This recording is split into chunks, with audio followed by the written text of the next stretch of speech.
एक ब्राह्मण थे तो तीर्थ यात्रा करना चाहते थे, उनके लड़के थे पर उनकी ज्यादा आज्ञा नहीं पालन करते थे, तो सोचा कि बूढ़ा अकेले तीर्थ यात्रा कैसे कर पाऊंगा। तो एक गरीब ब्राह्मण का लड़का था, उससे कहा कि भैया तू इधर उधर नौकरी के लिए भटकता, अगर तू मुझे तीर्थ यात्रा करवा दे तो मैं तेरी खान पान की व्यवस्था और धनराशि भी दे दूंगा। तो ब्राह्मण ने कहा चलो अच्छा है, आपके साथ तीर्थों का भी दर्शन होगा। तो जहां जहां जाना चाहते थे उन जवान ब्राह्मण बूढ़े ब्राह्मण को ले गया, तीर्थ दर्शन कराती हो। जब ब्रजधाम आया तो उसको बहुत बुखार आ गया बूढ़े को। उसने बहुत सेवा की, जैसे मतलब माता अपने बच्चे की सेवा करती है ऐसे सब सेवा की उस जवान ब्राह्मण ने। बड़ा द्रवित हुआ बूढ़ा ब्राह्मण, धनी ब्राह्मण था वो। तो गोपाल जी के दर्शन जब करने गया तो उसने कहा बेटा तुमने बहुत सेवा की है, तुम्हें क्या दे सकता हूं? मेरे एक बेटी है, बहुत सुंदर है बेटी और बहुत धन संपत्ति है, मैं तुम्हें दूंगा। बोले देखो बाबा तुम तो यहां बोल रहे हो, घर में तुम्हारे जवान लड़के हैं, हमारी पिटाई करेंगे। बोले हम गोपाल जी को साक्षी करके कहते हैं कि अपनी बेटी का ब्याह तुम्हारे से करवा दूंगा और संपत्ति भी दूंगा। बात हो गई। तीर्थ यात्रा करवा के जब घर पहुंचा तो बूढ़े की हिम्मत नहीं कि बात कर सके लड़कों के सामने, क्योंकि बेचारा गरीब ब्राह्मण का लड़का महीना भर सोचता रहा कि कभी ना कभी तो सूचना दे। वो तो सूचना ही नहीं, तो घर गया उनके और बोला देखो बाबा आपने कहा था कि तुम्हारा, तो लड़कों ने धक्का लगाया और दो चार थप्पड़ लगाए कि तेरी सामर्थ्य क्या है कि तू मेरी बहन से ब्याह करने की बात सोच सके। बोले नहीं बाबा ने कहा था। अब लड़कों की वो स्वरूप देख करके बाबा बदल गए। उनका हमें नहीं याद है कि हमने कुछ कहा था। अब उसने कहा अरे नहीं तुमने तो गोपाल जी के सामने कहा था। उनका हमें याद ही नहीं कि हमने तुमसे कुछ कहा है। पीट के भगा दिया।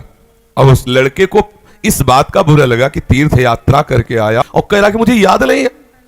अब मैं अपनी तरफ से तो कहा नहीं था ब्याह करने की, और इसने हमारा अपमान भी करवाया, अब तो ब्याह करके ही रहेंगे। उसके जिद चढ़ गई। उसने पंचायत बुलाई और पंचायत में कहा कि इसने हमें तीर्थ यात्रा के लिए प्रेरित किया, तीर्थ यात्रा ले गया, मैंने इसकी सब सेवा की, इसने ठाकुर जी के सामने मेरे ब्याह की बात कही।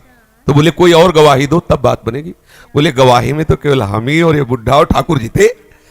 तो बोले अब भाई गवाही तो दो में क्या, तुम जो कह रहे हो कि इन्होंने कहा वो कह रहे नहीं कहा, तो तीसरा चाहिए। वो तीसरे में तो ठाकुर जी थे। तो बोले अगर गवाही दे दे तो ब्याह हम जबरदस्ती करवा देंगे। पंचायत पहले लगती थी गांव में, जैसे होता है ना न्यायालय, तो छोटा मोटा न्यायालय समझो गांव का, पंच लोग जो निर्णय कर देते थे फिर वही होता था। तो बुढ़े से कहा तो बुढ़ा राजी हो गया, क्योंकि उसे पता था गोपाल जी थोड़ी आएंगे। उसने कहा अगर गोपाल जी कह दे पंचों के बीच में आके कि हाँ हमारे सामने ब्याह की बात हुई थी, तो अब किसी की बात नहीं मानेंगे, हम ब्याह कर देंगे। लड़के भी राजी हो गए, क्योंकि सबको पता था कि कोई ठाकुर जी मूर्ति थोड़ी चल के आएगी। और उसने मूर्ति नहीं माना था, उसने साक्षात ठाकुर जी माना था। आया वृंदावन और ठाकुर जी का शयन हो गया था।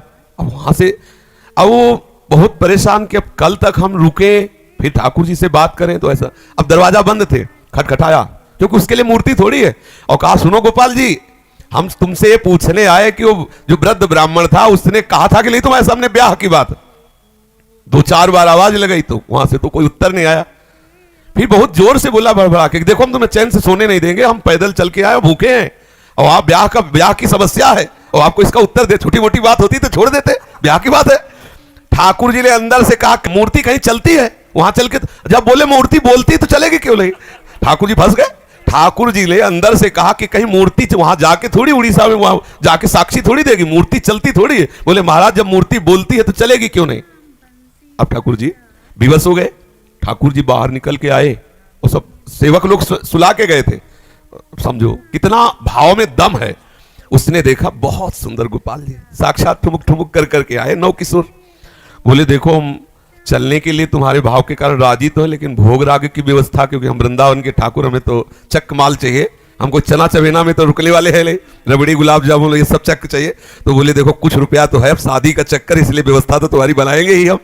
तो बोले कैसे चलोगे। बोले चलेंगे तो हम पैदल ही, आगे आगे तुम चलना, पीछे पीछे हम चलेंगे, थोड़ी थोड़ी देर में कुछ भोग लिए रहना, हमको भोग लगा देना।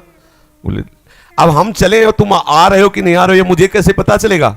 बोले नूपुरों की ध्वनि तुम्हें सुनाई देगी, अगर पीछे मुड़ के देख लिया तो जहां से मुड़ोगे वही हम खड़े हो जाएंगे, आगे नहीं चलेंगे। बात तय हो गई, चल दिए ठाकुर जी। अब आप देखो क्या मूर्ति है।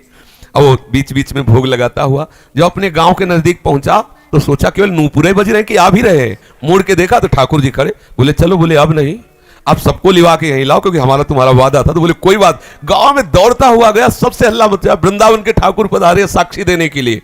अब तो भीड़ इकट्ठा, साक्षात ठाकुर। अब सब पंच आ गए, तो अब पंचों के सामने बुढ़े को कुछ बोलने की हिम्मत नहीं रही।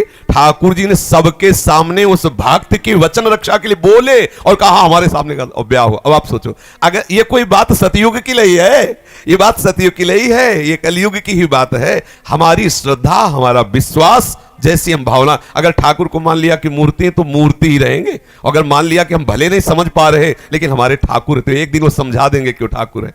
जो छवि हम देख रहे हैं, राधा बाबा के पास भी ऐसी छवि थी। तो राधा बाबा से ठाकुर जी बात करते थे, ठाकुर जी मुस्कुराते थे, और हमारे सामने छवि, क्योंकि हम उन्हें फोटो मानते हैं। कभी फोटो और ये बात ना माने कि मूर्ति वो साक्षात है, ऐसी भावना करे तो अनुभव में आने लगेगा कि ठाकुर साक्षात है। जी जी दोस्तों, मेरी वीडियो अच्छी लगी हो तो चैनल को सब्सक्राइब करना, लाइक करना और कमेंट ज़रूर करना, जिससे आपको मेरी वीडियो समय पर मिलती रहे।